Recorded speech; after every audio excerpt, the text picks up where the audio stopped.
Hello प्यारे बच्चों, मैं सुधा स्वागत करती हूँ आप सबका आपके अपने चैनल तैयारी ऑनलाइन में।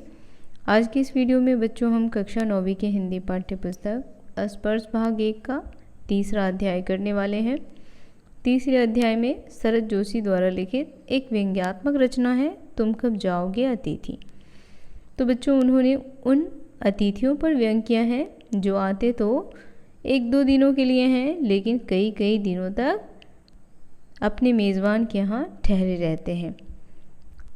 जैसा कि हम सब जानते हैं बच्चों, कहा जाता है कि अतिथि देवो भव, लेकिन अतिथि देवता तभी तक होता है जब वह देवता की तरह आए, दर्शन दे और चला जाए। जब अतिथि कई दिनों तक अपने मेज़बान के यहाँ पड़ा रहता है तो वह उसके लिए देवता नहीं बल्कि दानव हो जाता है। तो ये जो व्यंग रचना है बहुत ही इंटरेस्टिंग है। यदि आपने उस पर बने हुए वीडियो को नहीं देखा है तो उस वीडियो को देखें ताकि ये जो रचना है वो आपको अच्छे से समझ आए। उसके बाद ही आप प्रश्न अभ्यास को करें। तो बच्चों, प्रश्न अभ्यास के पहले भाग में हमने 10 प्रश्नों को किया था और आज के भाग में हम उससे आगे के प्रश्नों को करेंगे। तो चलिए देर न करते हुए प्रश्नों को देखते हैं। प्रश्न संख्या 11 हमारा है, मेरी सहनशीलता की वह अंतिम सुबह होगी। तो यहाँ पर जो हमारे लेखक हैं वह किसकी सहनशीलता की बात कर रहे हैं? तो यहाँ पर लेखक अपनी सहनशीलता की बात कर रहे हैं कि अब जो उनके सहन करने की क्षमता है वह धीरे धीरे समाप्त हो रही है, क्योंकि वह जो अतिथि है वह उनके 4 दिनों से ठहरा हुआ है और जाने का नाम नहीं ले रहा है। तो कहते हैं कि 5वें दिन का जो सुबह है वह उनकी सहनशीलता की अंतिम सुबह है। या तो वह 5वें दिन खुद चला जाए या लेखक उसे जाने को कह देंगे। देखिए इसका उत्तर लिखेंगे आप। अतिथि यदि 1-2 दिन ठहरे तो उसका आदर सत्कार होता है, परंतु अधिक ठहरे तो वह देवत्व को खोकर राक्षसत्व का बोध कराने लगता है, यानी वह देवता से दानव बन जाता है।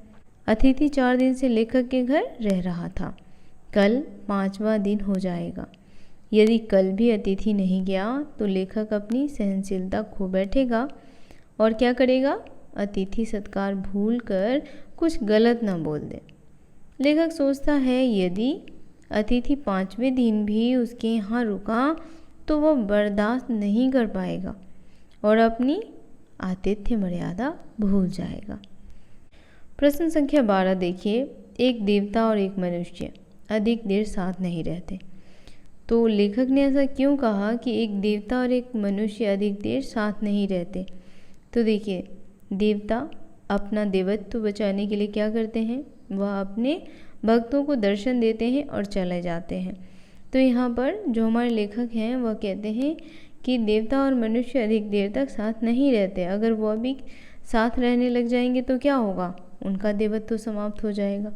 तो देवता, अतिथि भी क्या है? देवता है, लेकिन वह अगर किसी मेज़बान के यहाँ कई दिन रह जाए तो उसका आतिथ्य भी समाप्त हो जाता है। उत्तर लिखेंगे, यदि अतिथि को देवता माना जाए तो वह मनुष्य के साथ ज़्यादा नहीं रह सकता। दोनों को सामान्य मनुष्य बनना पड़ेगा। देवता की पूजा की जाती है। देवता तो थोड़ी देर के लिए दर्शन दे करके चले जाते हैं, क्योंकि देवता यदि अधिक समय तक ठहरेंगे तो उसका देवत्व तो समाप्त हो जाएगा एवं एक दूसरे के प्रति सम्मान का भाव वो खो देंगे। प्रश्न संख्या 13 जो है वो आपको 50 से लेकर के 60 शब्दों में लिखना है। प्रश्न है, कौन सा आघात अप्रत्याशित होता था और उसका लेखक पर क्या प्रभाव पड़ा? तो कौन सा आघात था जो बच्चों लेखक पर अप्रत्याशित था?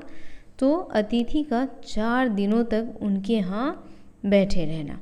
इसका उत्तर लिखेंगे, जब अतिथि 4 दिन तक नहीं गया तो स्थिति में बदलाव आने लगा, संबंध बदलने लगे। लेखक ने उसके साथ मुस्कुराकर बात करना छोड़ दिया, बातचीत के विषय समाप्त हो गए, सौहार्द व्यवहार अब बोरियत में बदल गया, मधुर संबंध कटुता में परिवर्तित हो गए, सत्कार की उष्मा समाप्त हो गई।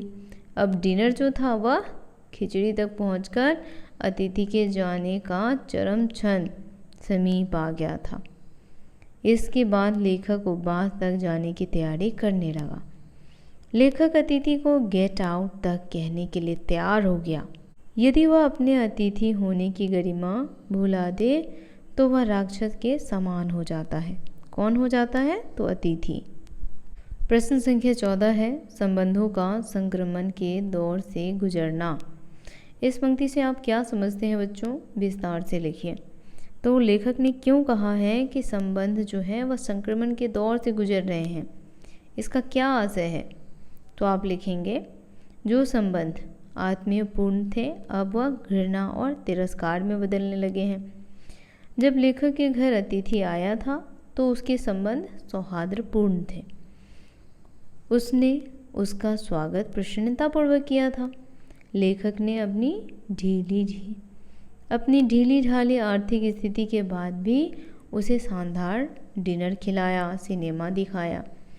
लेकिन अतिथि 4-5 दिन रुक गया तो स्थिति में बदलाव आने लगा और संबंध बदलने लगे। मधुर संबंध कटुता में परिवर्तित हो गया। अब जब वो पहले दिन आया था तो लेखक अपना समय बचा करके उसके साथ बातें कर रहे थे, मूवी देख रहे थे। लेकिन जैसे जैसे वो 3-4 दिन रहने लगा तो उनके व्यवहार में बदलाव आने लगा। अब लेखक सोचने लगे कि इससे तो कोई काम है नहीं, ये तो हमारे घर पड़ा हुआ है, लेकिन हमें तो काम है। फिर वह उसका आदर सत्कार छोड़ अपने कामों में लग गए थे। देखिए, सत्कार की उष्मा क्या होने लगी थी? समाप्त। डिनर से खिचड़ी तक पहुंचकर अतिथि के जाने का चरम क्षण समीप आ गया था। इसी कारण आज का दौर संबंधों के संक्रमण की दौर है। 15वां प्रश्न है, जब अतिथि 4 दिन तक नहीं गया तो लेखक के व्यवहार में क्या क्या परिवर्तन आया? तो बच्चों, जब अतिथि लेखक के घर पे 4 दिन तक पड़ा हुआ था तो लेखक के मन में क्या क्या बातें आ रही थी? तो आप लिखोगे कि जब अतिथि 4 दिन तक नहीं गया तो स्थिति में बदलाव आने लगा, संबंध बदलने लगे। लेखक ने उसके साथ मुस्कुराकर बात करना छोड़ दिया। बातचीत के विषय समाप्त हो गए। सौहार्द व्यवहार अब बोरियत में बदल गया। मधुर संबंध कटुता में परिवर्तित हो गए। सत्कार की उष्मा समाप्त हो गई। डिनर से खिचड़ी तक पहुंचकर अतिथि के जाने का चरम क्षण आ गया। इसके बाद लेखक उपवास तक जाने की तैयारी करने लगा। लेखक अतिथि को गेट आउट तक कहने के लिए तैयार हो गया। प्रश्न संख्या 16 देखिए, भाषा अध्ययन से है। निम्नलिखित शब्दों के 2-2 पर्यायवाची शब्द लिखें। पर्यायवाची तो समझते हैं बच्चों, पर्यायवाची यानी कि समानार्थक शब्द जो उसके समान हो। अब देखिए, यहाँ चांद है, चांद किसका समानार्थक शब्द है या पर्यायवाची है? तो राकेश और शशि का। चांद को राकेश भी कहते हैं, शशि भी कहते हैं। उसके बाद दूसरा है जिक्र। जिक्र शब्द का अर्थ होता है उल्लेख या वर्णन। तो उल्लेख और वर्णन जिक्र शब्द का क्या हो गया? पर्यायवाची शब्द। अगला है आघात। आघात शब्द का पर्यायवाची है हमला या चोट। उष्मा। उष्मा शब्द का पर्यायवाची है बच्चों गर्मी, घनिष्ठता। और अंतिम शब्द आपका है अंतरंग। अंतरंग शब्द का पर्यायवाची होगा घनिष्ठ या आंतरिक। 17वां प्रश्न बच्चों, निम्नलिखित वाक्यों को निर्देशानुसार परिवर्तित कीजिए। तो देखिए, पहला आपको कहा जा रहा है कि हम तुम्हें स्टेशन तक छोड़ने जाएंगे। आपको जो निर्देश दिया गया उसके अनुसार इस वाक्य को परिवर्तित करना है। निर्देश क्या है? नकारात्मक वाक्य। तो अब आपको इसे नकारात्मक बनाना है तो आप क्या लिखेंगे? यहाँ पे आप लिखेंगे हम तुम्हें स्टेशन तक छोड़ने नहीं जाएंगे।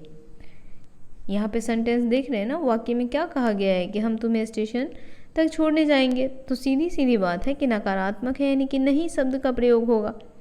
वाक्य में किस शब्द का प्रयोग होगा? नहीं। तो लिखेंगे कि हम तुम्हें स्टेशन तक छोड़ने नहीं जाएंगे। दूसरा है आपका किसी लॉन्ड्री पर दे देते हैं जल्दी धुल जाएगा। इसमें प्रश्नवाचक वाक्य बनाना है आपको। तो आप कैसे बनाएंगे? क्या लिखेंगे आप? यहाँ पे आप लिखेंगे किसी लॉन्ड्री पर देने से क्या जल्दी धुल जाएंगे। क्या होगा यहाँ पे? किसी लॉन्ड्री पर देने से पहले क्या ये जल्दी धुल जाएंगे। तीसरा है सत्कार की ऊष्मा समाप्त हो जाती है। अब इसे देखिए भविष्य काल में बनाना है, तो क्या आप लिखेंगे कि सत्कार की ऊष्मा जो है वह कम हो जाएगी।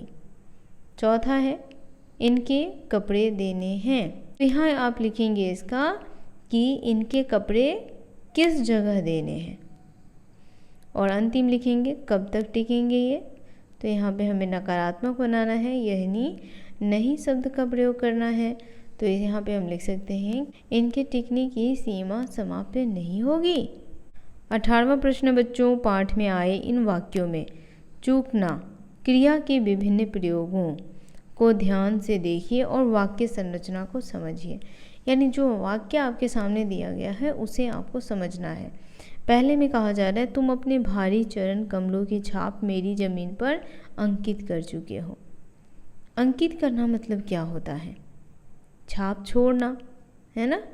तो इसका उत्तर आप लिखोगे कि तुम अपनी भारी चरण कमलों की छाप मेरे ज़मीन पर अंकित कर चुके हो। ठीक है। दूसरा आपका है तुम मेरी काफ़ी मिट्टी खोद चुके, तो क्या होगा? तुम मेरी काफ़ी मिट्टी खोद चुके।